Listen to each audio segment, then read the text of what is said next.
Hi everyone.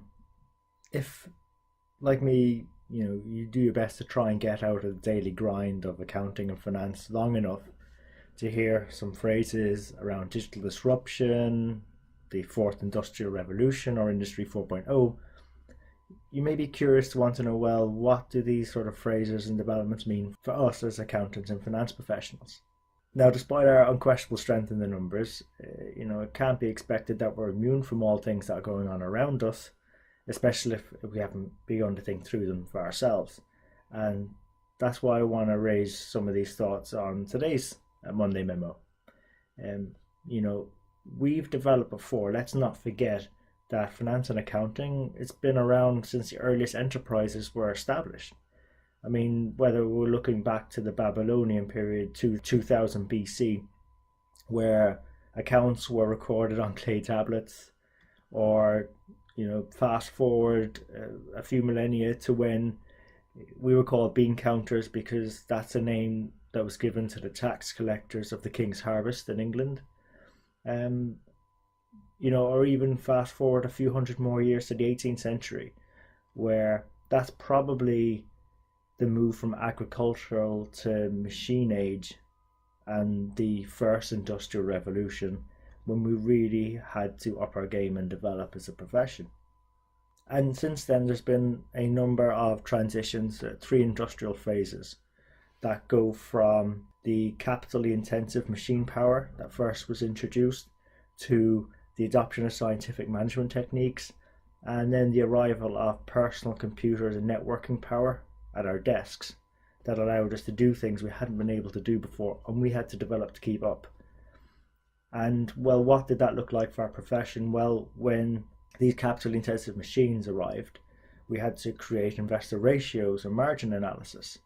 When there was the arrival of scientific management and those techniques, we had to develop some sort of cost accounting approaches.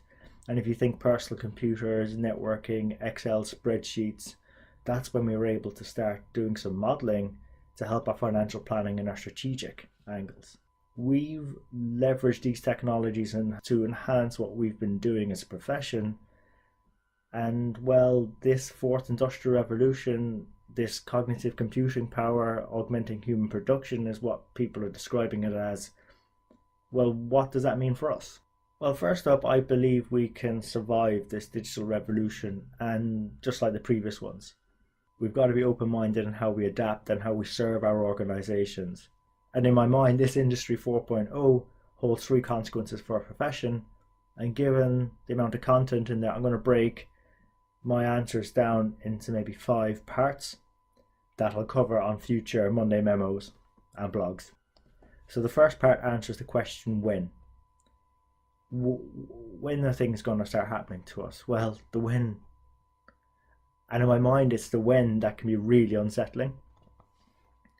Because unlike previous whens of the other industrial revolutions, the prior ones, things are happening a lot faster than what they've done previously. There's much more upheaval. Things are happening not only faster, but simultaneously.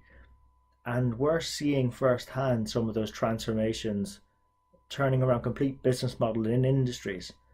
10, 20 years ago, where were the likes of Uber, Airbnb, Google? They were, just starting out. And even look at something as ubiquitous in our minds as electricity. Did you know 17% of the world still don't have access to electricity? And that was commercialized 200 years ago. Yet over half the world has access to internet, and that was created only 30 years ago. So really, Industry 4.0, it's not a question of when it's happening now. But we must remember we still have a lot of value to offer to organizations, and a career in finance and accounting isn't something that should be feared. It's actually something that can still be really fun. Because during that period of change and adjustment, it's going to be not only discomforting for us, but also for other professions, organizations, colleagues, communities, family and friends. And given that the language of finance isn't going away, people are still going to require us to translate the numbers into, well, what does it all mean?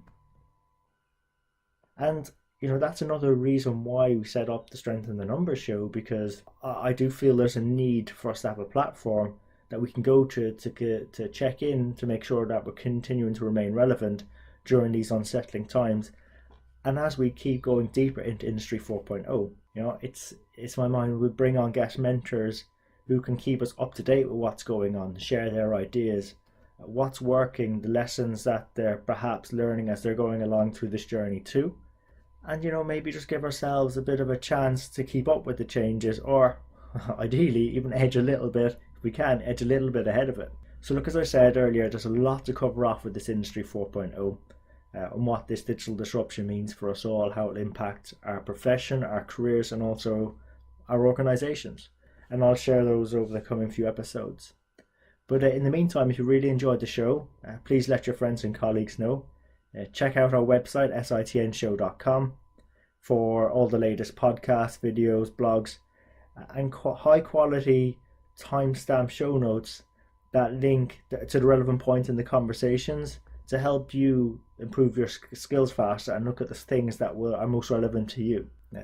Don't forget, we're also available on iTunes, Stitcher, SoundCloud, and YouTube.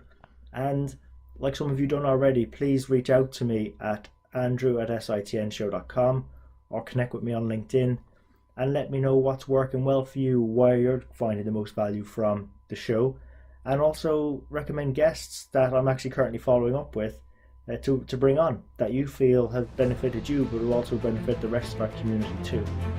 So until next time, let's keep building our strength in the numbers.